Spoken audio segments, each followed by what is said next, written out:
नमस्कार दोस्तों, मेरा नाम रवि और आप सभी का स्वागत है आपके अपने YouTube channel study with Ravi पर। फ्रेंड्स, आज की इस क्लास में हम वीकली करंट अफेयर्स पढ़ने जा रहे हैं। सभी प्रश्न दोस्तों इंपॉर्टेंट हैं, सिलेक्टेड हैं। ये हमारी दोस्तों 17 मार्च से 23 मार्च तक की वीकली करंट अफेयर्स की क्लास है। तो चलेगा, शुरू करते हैं आज की अपनी इस क्लास को। पहला प्रश्न है, पौड़ी गढ़वाल में निर्मित तारामंडल एवं पर्वतीय संग्रहालय का नाम किस व्यक्ति के नाम पर रखे जाने की घोषणा की गई है?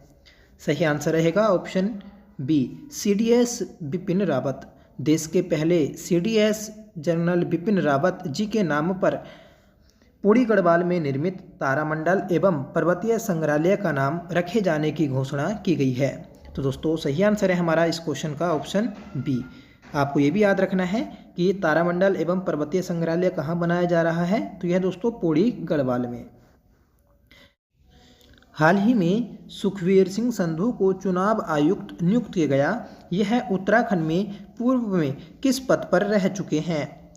तो यह दोस्तों मुख्य सचिव के पद पर रह चुके हैं। सही आंसर रहेगा ऑप्शन बी। तो याद रखिएगा कि सुखवीर सिंह संधू को हाल ही में चुनाव आयुक्त नियुक्त किया गया है। ठीक है, और फ्रेंड्स ये उत्तराखंड में मुख्य सचिव के पद पर रह चुके हैं। फ्रेंड्स, अगर आपसे पूछा जाए कि वर्तमान में उत्तराखंड में मुख्य सचिव कौन बने हैं, तो वो बनी है दोस्तों राधा रतूड़ी। राधा रतूड़ी उत्तराखंड में मुख्य सचिव बनने वाली प्रथम महिला हैं। अगला क्वेश्चन है, हाल ही में किसे राज्य पुलिस शिकायत प्राधिकरण के सदस्य के रूप में मनोनीत किया गया? राज्य पुलिस शिकायत प्राधिकरण के सदस्य के रूप में पुष्पक ज्योति को नियुक्त किया गया है। सही आंसर रहेगा ऑप्शन ए। ठीक है, बढ़ते हैं अगले क्वेश्चन की ओर दोस्तों। हाल ही में किसे चिकित्सा सेवा चयन बोर्ड का अध्यक्ष नियुक्त किया गया? चिकित्सा सेवा चयन बोर्ड का अध्यक्ष नियुक्त किया गया है YS थपलियाल को। राइट आंसर रहेगा इस क्वेश्चन का ऑप्शन बी। फ्रेंड्स, अगर आपको हर एक क्लास की PDF चाहिए तो आप हमारे टेलीग्राम चैनल को ज्वाइन कर सकते हैं, जिसका लिंक आपको वीडियो को डिस्क्रिप्शन बॉक्स में मिल जाएगा। ठीक है, क्योंकि दोस्तों हम हर एक क्लास को डिटेल से पढ़ते हैं और उस क्वेश्चन की डिटेल क्वेश्चन के नीचे लिखी रहती है, जिससे आपको भविष्य में पढ़ने के लिए ये सभी PDF टेलीग्राम से मिल जाएंगे। तो प्लीज़ टेलीग्राम चैनल को ज्वाइन जरूर कर लीजिएगा, जिसका लिंक आपको वीडियो के डिस्क्रिप्शन बॉक्स में दे रखा है। तो चलिएगा, बढ़ते हैं अगले क्वेश्चन की ओर। क्वेश्चन है दोस्तों कि चौथे संघाई सहयोग संगठन स्टार्टअप फोरम का आयोजन कहाँ किया गया? तो SCO का स्टार्टअप फोरम का आयोजन किया गया है दोस्तों नई दिल्ली में। राइट आंसर रहेगा ऑप्शन सी। डिटेल जानेंगे कि संघाई सहयोग संगठन SCO स्टार्टअप फोरम का चौथा संस्करण 19 मार्च 2024 को नई दिल्ली में आयोजित किया गया। इस बैठक में SCO के सभी सदस्य देशों के प्रतिनिधियों ने भाग लिया।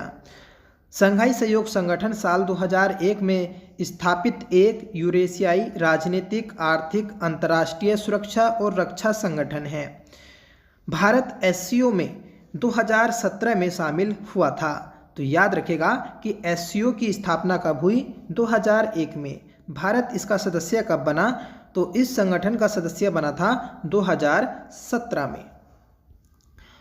अगला क्वेश्चन है, हाल ही में प्रतिष्ठित सरस्वती सम्मान 2023 के लिए किसे नामित किया गया? सही आंसर है ऑप्शन सी, प्रभा वर्मा। प्रभा वर्मा को प्रतिष्ठित सरस्वती सम्मान 2023 के लिए नामित किया गया है। डिटेल जानेंगे। प्रसिद्ध कवि और साहित्यकार प्रभा वर्मा को उनके काव्य उपन्यास रौद्र सात्विकम के लिए के बिरला फाउंडेशन द्वारा प्रतिष्ठित सरस्वती सम्मान 2023 से सम्मानित किया जाएगा। साल 1991 में स्थापित सरस्वती सम्मान देश के सबसे प्रतिष्ठित साहित्यिक पुरस्कारों में से एक है। ठीक है, तो याद रखिएगा कि सरस्वती सम्मान किस वर्ष से दिया जाता है? 1991। किसके द्वारा? के बिरला फाउंडेशन के द्वारा। यह हर साल किसी भारतीय भाषा में लिखी गई और पिछले 10 वर्षों के भीतर प्रकाशित उत्कृष्ट साहित्यिक कृति को दिया जाता है। ठीक है, तो जो हमारी 22 भाषाएं हैं भारतीय संविधान में, ठीक है, तो उन सभी भाषाओं में यह पुरस्कार दिया जाता है। अगला प्रश्न है, इंडियन स्टील एसोसिएशन के अध्यक्ष के रूप में किसने पदभार ग्रहण किया? इंडियन स्टील एसोसिएशन के अध्यक्ष के रूप में दोस्तों नवीन जिंदल ने पदभार ग्रहण किया है। राइट आंसर रहेगा ऑप्शन ए। डिटेल है दोस्तों, जिंदल स्टील एंड पावर के चेयरमैन नवीन जिंदल ने तत्काल प्रभाव से इंडियन स्टील एसोसिएशन के अध्यक्ष के रूप में पदभार ग्रहण किया। ISA ने एक बयान में कहा कि जिंदल ने दिलीप ओमन का स्थान लिया है। मतलब इससे पहले नवीन जिंदल से पहले दोस्तों स्टील एंड पावर के चेयरमैन जो थे तो वह दोस्तों दिलीप ओमन थे। अगला क्वेश्चन है, भारतीय मूल के लियो बराडकर किस देश के प्रधानमंत्री थे जिन्होंने हाल ही में इस्तीफा दिया? तो यह दोस्तों आयरलैंड के प्रधानमंत्री थे। सही आंसर रहेगा ऑप्शन ए।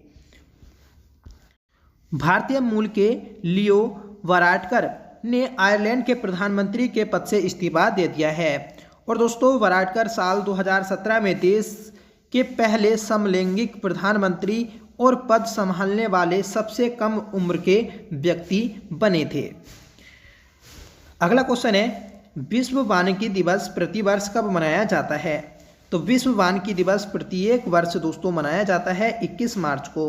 राइट आंसर रहेगा ऑप्शन सी।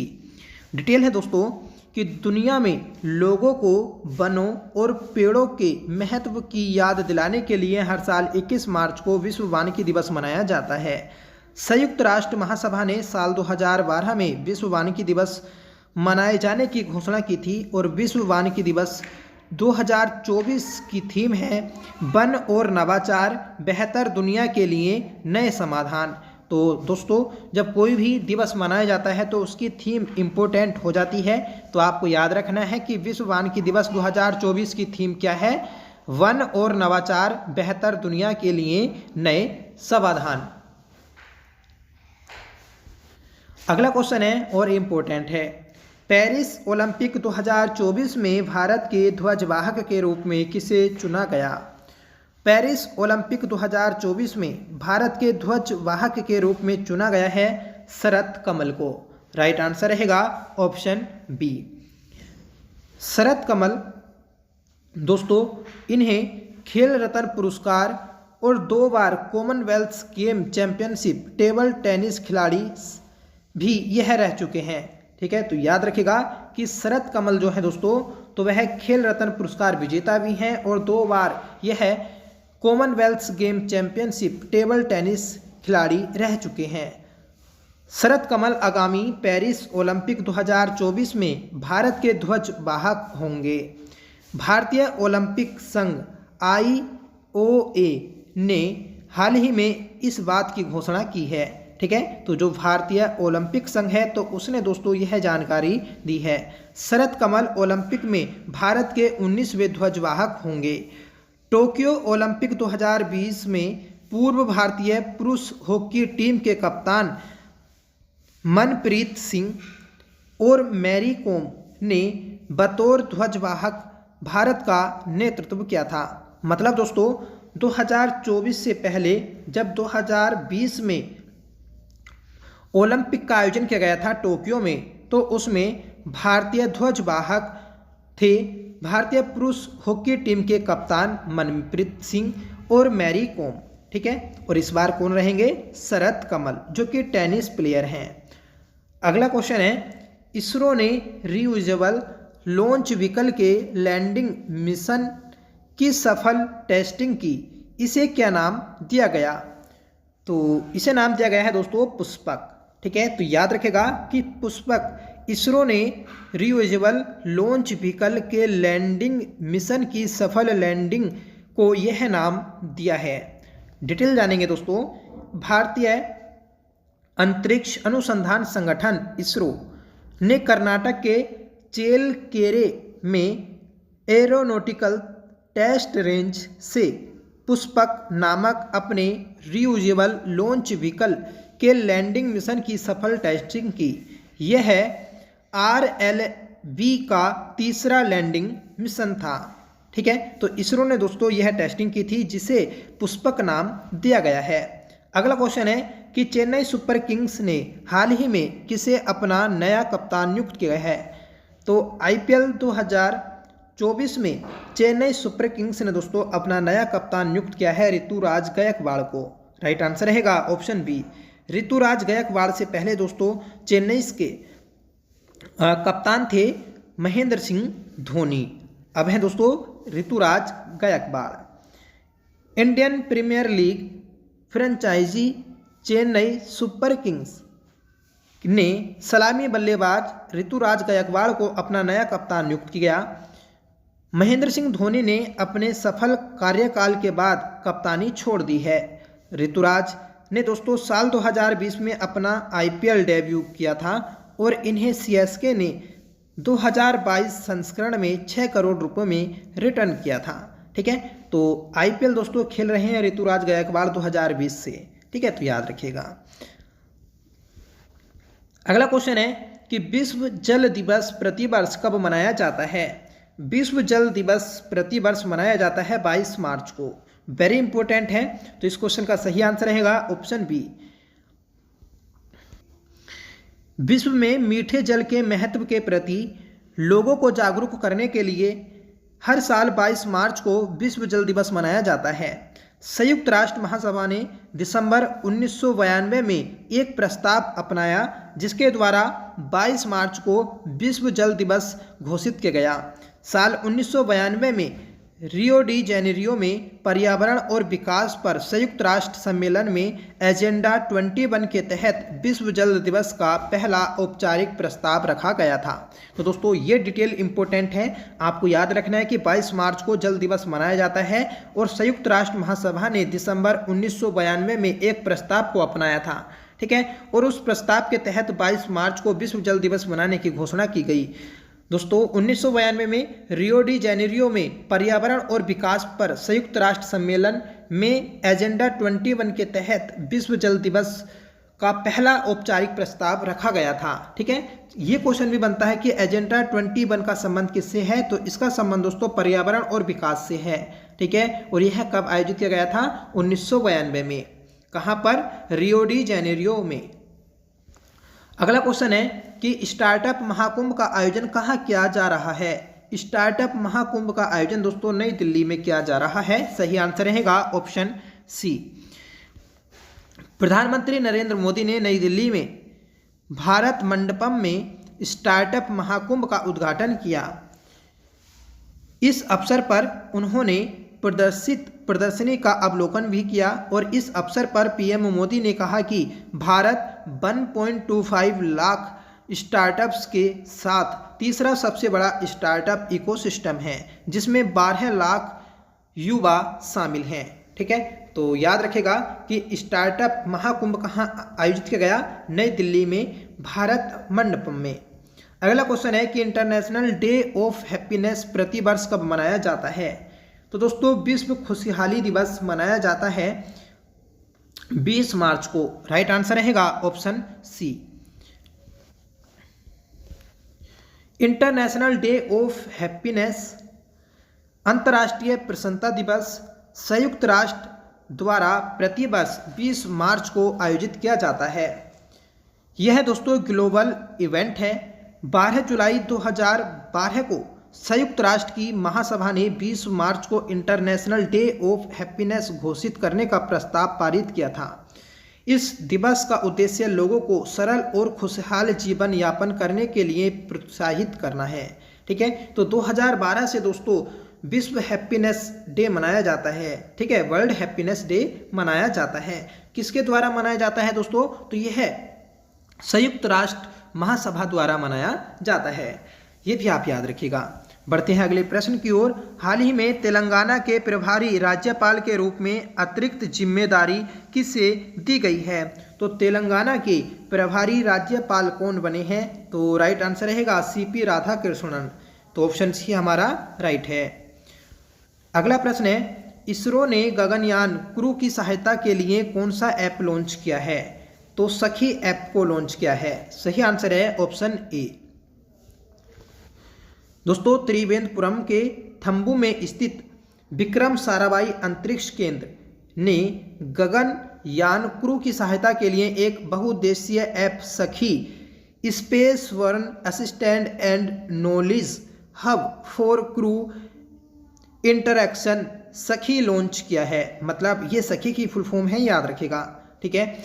यह ऐप अंतरिक्ष यात्रियों के लिए स्वास्थ्य और पृथ्वी पर इसरो के साथ संचार बनाए रखने के में मदद करेगा।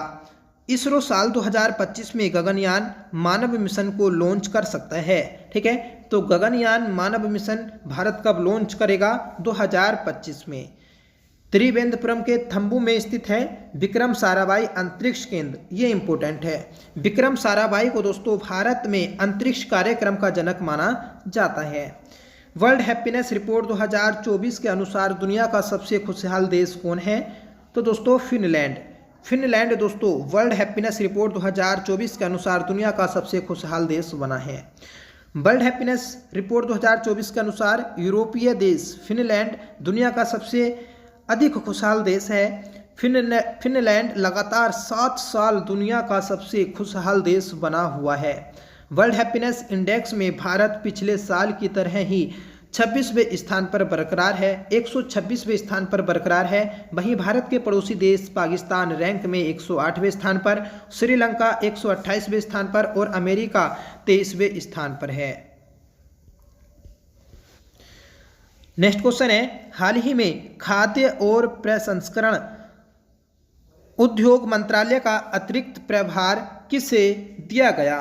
तो हाल ही में दोस्तों खाद्य और प्रसंस्करण उद्योग मंत्रालय के मंत्री बने हैं किरण रिजिजू, ठीक है। किरण रिजिजू को दोस्तों खाद्य मंत्री नियुक्त किया गया है। इनसे पहले थे दोस्तों पशुपति कुमार पारस। केंद्रीय परिषद से पशुपति कुमार पारस के इस्तीफा के बाद केंद्रीय मंत्री किरण रिजिजू को खाद्य और प्रसंस्करण उद्योग मंत्रालय का अतिरिक्त प्रभार नियुक्त किया गया, ठीक है। राष्ट्रपति द्रौपदी मुर्मू ने पृथ्वी और विज्ञान मंत्रालय के अपने मौजूद पोर्टफोलियो के अलावा रिजिजू को खाद्य प्रसंस्करण उद्योग मंत्रालय का प्रभार नियुक्त किया है। मतलब जो दोस्तों किरण रिजिजू हैं ये है पहले से विज्ञान मंत्रालय के मंत्री हैं और इन्हें दोस्तों अब खाद्य आपूर्ति विभाग का भी मंत्री बनाया गया है। अगला प्रश्न है, भारत किस देश के साथ एक्सरसाइज टाइगर ट्राइब्स 24 का आयोजन कर रहा है? तो भारत दोस्तों एक्सरसाइज टाइगर ट्राइब्स 24 का आयोजन कर रहा है यूएस के साथ। राइट आंसर रहेगा ऑप्शन ए, यूएसए के साथ दोस्तों इसका आयोजन किया जा रहा है। भारत और यूएसए के बीच एक द्विपक्षीय त्रिसेवा मानवीय सहायता और आपदा राहत सैन्य अभ्यास टाइगर ट्राइब 24 का आयोजन 28 से 31 मार्च 2024 के बीच किया जा रहा है। इस सैन्य अभ्यास का हर बार फेज 28 से 25 मार्च 2024 तक निर्धारित है। तो सीधा आप याद रखेगा कि टाइगर ट्राइब 2024 किसके बीच आयोजित किया जा रहा है? तो भारत और यूएसए के बीच। भारत निर्वाचन आयोग ने राष्ट्रीय दिव्यांगजन आइकन के रूप में किसे नियुक्त किया? तो ये किया गया है दोस्तों शीतल देवी को। राइट आंसर रहेगा ऑप्शन ए। फ्रेंड्स, पैरा तीरंदाज और अर्जुन पुरस्कार विजेता शीतल देवी को भारत निर्वाचन आयोग ने राष्ट्रीय दिव्यांगजन आइकन के रूप में नियुक्त किया है। वहीं लोकसभा चुनाव को देखते हुए ईसीआई और भारतीय क्रिकेट कंट्रोल बोर्ड ने मतदाता शिक्षा को बढ़ावा देने के लिए एक प्रदर्शनी क्रिकेट मैच का भी आयोजन किया। मतलब जो हमारा केंद्रीय चुनाव आयोग है और भारत का क्रिकेट कंट्रोल बोर्ड, इन दोनों के सहायता से दोस्तों मतदान को बढ़ावा देने के लिए एक प्रदर्शनी क्रिकेट मैच का भी आयोजन किया गया था। हाल ही में चर्चा में रहा कोविंद समिति निम्न में से किससे संबंधित है? तो कोविंद समिति इसका संबंध है दोस्तों एक साथ चुनाव से, ठीक है। तो एक साथ चुनाव से इसका संबंध है।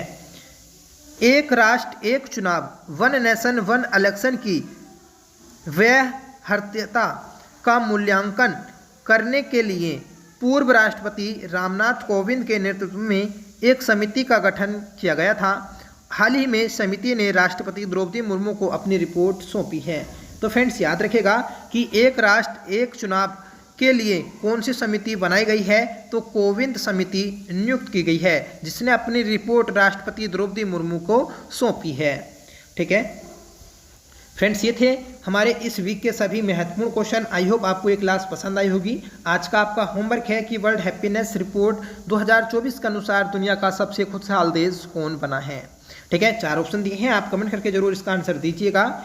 एक और क्वेश्चन है दोस्तों आपके लिए कि विश्व जल दिवस प्रति वर्ष कब मनाया जाता है।